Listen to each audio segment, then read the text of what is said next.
दोस्तों, आज की खबर ने पूरे देश को अंदर तक हिला दिया है।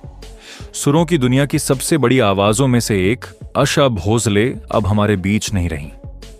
92 साल की उम्र में उन्होंने इस दुनिया को अलविदा कह दिया और उनके जाने के साथ ही एक पूरा दौर खत्म हो गया। लेकिन दोस्तों, ये सिर्फ एक दुखद खबर नहीं है। इस कहानी में एक ऐसा रहस्य छिपा है जो हर किसी को सोचने पर मजबूर कर रहा है। बताया जा रहा है कि अपने आखिरी समय में अस्पताल के कमरे में उन्होंने कुछ ऐसे शब्द कहे जिन्हें सुनकर डॉक्टर भी कुछ पल के लिए चुप हो गए।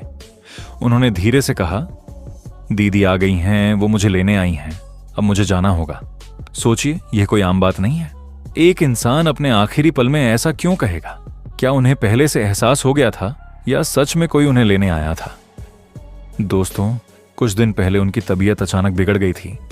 पहले इसे हल्की कमजोरी समझा गया, लेकिन धीरे धीरे हालत गंभीर होती चली गई। उन्हें तुरंत अस्पताल में भर्ती कराया गया। आईसीयू में डॉक्टरों की टीम लगातार कोशिश कर रही थी।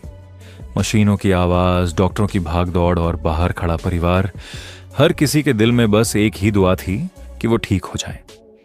लेकिन इसी बीच उनका व्यवहार बदलने लगा। वो अचानक बहुत शांत हो गईं।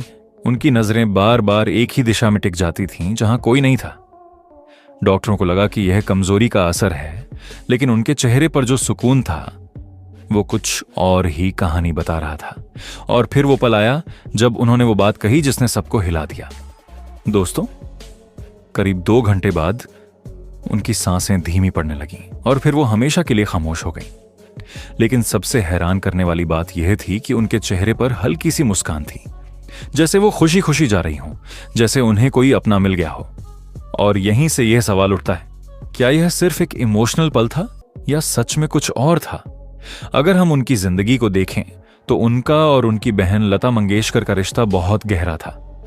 दोनों ने साथ में संघर्ष किया, साथ में नाम कमाया और एक दूसरे का हमेशा साथ दिया। तो क्या यह मुमकिन है कि इतना गहरा रिश्ता मौत के बाद भी बना रहे? दोस्तों, यह सवाल आज हर किसी के मन में है। लेकिन एक बात बिल्कुल सच है, आशा जी सिर्फ एक नाम नहीं थी, वो एक एहसास थी। उनकी आवाज आज भी हमारे दिलों में जिंदा है और हमेशा रहेगी। जब भी उनका कोई गाना बजेगा, ऐसा लगेगा जैसे वो यहीं कहीं हमारे आसपास हैं। अब आप बताइए, आप क्या मानते हैं? क्या सच में उन्होंने अपनी बहन को देखा था या यह सिर्फ एक एहसास था?